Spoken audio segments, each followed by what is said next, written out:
Well, since it launched a year and a half ago, UHIP has been riddled with issues. UHIP, short for the Unified Health Infrastructure Project, is Rhode Island's $500 million computer system that's supposed to streamline benefits and health care for Rhode Islanders. Now, Target 12 consumer investigator Susan Campbell has discovered thousands of Rhode Islanders who are also U.S. citizens were denied health care or benefits because of a system glitch that made it appear as if they weren't actually citizens. She joins us now with the new details she's uncovered.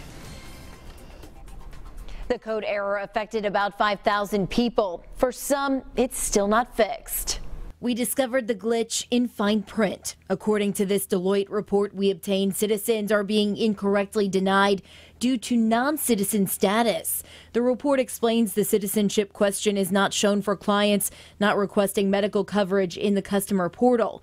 Therefore, by not being able to answer this question, the previous response for citizenship is overwritten by a null value.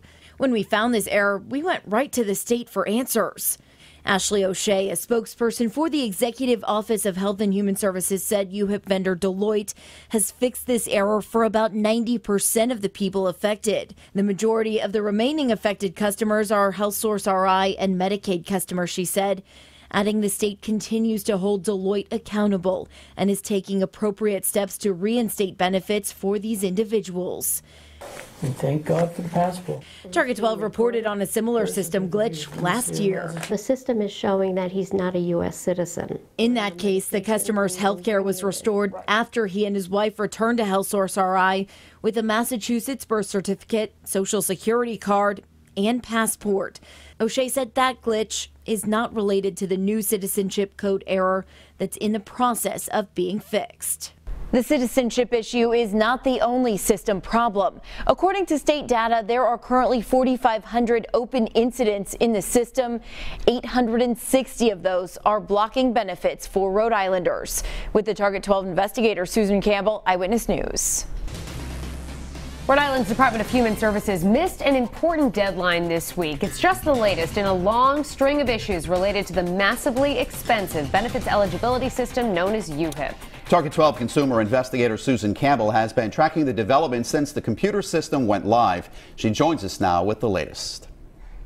Back in September, FNS, the federal agency that oversees SNAP benefits, told the state it had to eliminate the backlog of paperwork for food stamps by March 5th. That was Monday, and instead of being slashed, we've learned the backlog actually grew. Each month in Rhode Island, about 170,000 people depend on SNAP benefits for food. But as we've reported, thousands have faced delays in their benefits because of UHIP glitches. I got to the cash register with a whole cart full of stuff, and my card was declined. The feds told the state to catch up on all of its cases by March 5th. But a letter Target 12 obtained shows DHS failed to meet its goals and that the backlog has actually increased since the report was issued. Take a look at the numbers. In September, there were 12,919 unprocessed recertifications and 11,353 unprocessed interim reports. Fast forward to the end of January, the numbers climbed. 14,152 unprocessed recertifications and 17,829 unprocessed interim reports. In a statement to Target 12, DHS Director Courtney Hawkins said the state is now in compliance with FNS policies and is no longer adding to the recertification backlog. Hawkins also said DHS is having the most skilled staff tackle these cases, developing a training guide for other staff to begin processing the overdue cases, and adding 80 new eligibility technicians, many of whom will be assigned to the SNAP unit. As we've reported, FNS fined the state $805,000 because it failed to notify the feds of a contract change with Deloitte, the company that built the computer system. We've just learned FNS and DHS reached a settlement, and the state will invest that $805,000 fine to improve the efficiency of benefit programs. With the Target 12 investigator Susan Campbell, Eyewitness News.